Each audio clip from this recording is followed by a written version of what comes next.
ముందుగా సనాతన ధర్మ కుటుంబీకులందరికీ కూడా శుభాభివందనాలు. ఈ రోజు నేను మీతో చర్చించేస్తున్న ఆలయం విశేషాలు, ఐనవేలులో వేయించినటువంటి శ్రీ సిద్ధి వినాయకుడు ఆలయ విశేషాల గురించి ఈ రోజు మనం తెలుసుకుందాం. భక్తులకు ఎప్పటినుంచో తీరని కోరికలు ఉన్నా, వారు చేసిన ప్రయత్నాలు ఫలించకపోయినా, ఈ సిద్ధి వినాయక స్వామి గుడికి వెళ్లి ఒక కొబ్బరికాయని సమర్పిస్తే, అక్కడ స్వామివారికి కోరికను నివేదిస్తే, ఆ కోరికలు తప్పకుండా తీరుతాయని భక్తుల యొక్క విశ్వాసం. ఆ కోరికను నెరవేర్చే పని భక్తవత్సలుడైనటువంటి ఆ స్వామివారే స్వయంగా చూసుకుంటారని భక్తుల యొక్క ప్రగాఢమైన విశ్వాసం. తూర్పుగోదావరి జిల్లా అయినవిల్లి మండలంలోని అయినవిల్లిలో కొలువైనటువంటి విఘ్నేశ్వరుడు కోరిన వెంటనే వరాలనొసగే స్వామిగా ప్రసిద్ధి చెందాడు. స్వయంభూగా వెలిసిన ఈ స్వామి నారికేల ప్రియుడు. నిత్యం ప్రభాత వేళ మంగళ వాయిద్యాలు, వేద మంత్రోచ్చారణ నడుమ ఉదయం 5 గంటలకు స్వామివారి మేల్కొలుపుతో ఆలయ పూజలు ఆరంభమవుతాయి. ఈ స్వామి దక్షిణాముఖుడై భక్తులకు దర్శనమిస్తారు.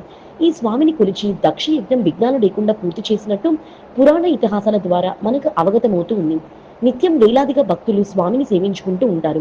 ఆలయంలో వేకువజామున స్వామివారికి పంచామృత అభిషేకం, నిత్య గణపతి హోమం వంటి ప్రత్యేకమైన పూజలు కూడా ఆలయ నిర్వాహకులు నిర్వహిస్తూ ఉంటారు. ఆలయంలో అన్నపూర్ణ సమేత విశ్వేశ్వర స్వామివారు, శ్రీదేవి భూదేవి సమేత కేశవ స్వామివారు, క్షేత్ర పాలకుడైనటువంటి కాలభైరవ స్వామివారు కూడా కొలువై ఉన్నారు. బదిలీపై జిల్లాకు వచ్చిన ఉన్నత ఉద్యోగులు స్వామివారిని దర్శిస్తే గాని తమ పనులను ప్రారంభించరు. ఎన్నికల సమయంలో అభ్యర్థులు, పరీక్షల సమయంలో విద్యార్థులు విజయాన్ని కోరుతూ స్వామివారికి మొక్కులు మొక్కుకోవడం ఇక్కడ ఉన్నటువంటి ఆచారం. మరి స్వామివారి స్థల పురాణం గురించి ఒక కథనం కూడా ప్రాచుర్యంలో కలదు. ఆ కథనం ఈరోజు మనం తెలుసుకుందాం. అయినవిల్లి వినాయకుడి ఆలయం కృతయుగం నుంచి ఉన్నట్టు తెలుస్తుంది. కాణిపాకం వినాయకుని కన్నా అయినవిల్లి గణపతి ఆలయం ప్రాచీనమైనదిగా చెప్తారు.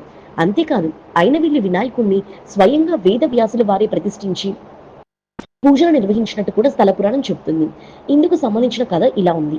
మహాభారత యుద్ధం ముగిసిన అనంతరం వేదవాసి మహర్షి తన శిష్యులను మునులను వెంట పెట్టుకుని దక్షిణ దేశ యాత్రకు వచ్చిన సందర్భంలో ఈ ప్రాంతంలో కొంతకాలం గడిపారంట.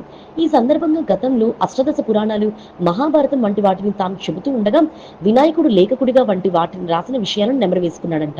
ఆ సమయంలో వినాయకుడు పదే పదే తన మదిలోకి వస్తుండడంతో వేదవ్యాసుడు స్వయంగా వినాయకుడిని ప్రతిష్ఠించగా దేవతలు స్వయంగా ఆలయాన్ని నిర్మించి పూజలు చేసినట్టు పురాణ కథనం.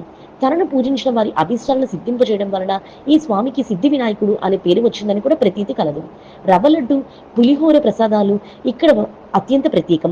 నిత్యం వేలాది మందికి ఉచిత అన్నప్రసాద వితరణ కూడా జరుగుతూ ఉంటుంది. పరీక్షల సమయంలో లక్షల కళను స్వామివారి సన్నిధిలో ఉంచి వాటిని విద్యార్థులకు కానుకగా ఇస్తారు. లక్ష కళలను స్వామివారి సన్నిధిలో ఉంచడం ఇక్కడ ఆలయం యొక్క విశేషం.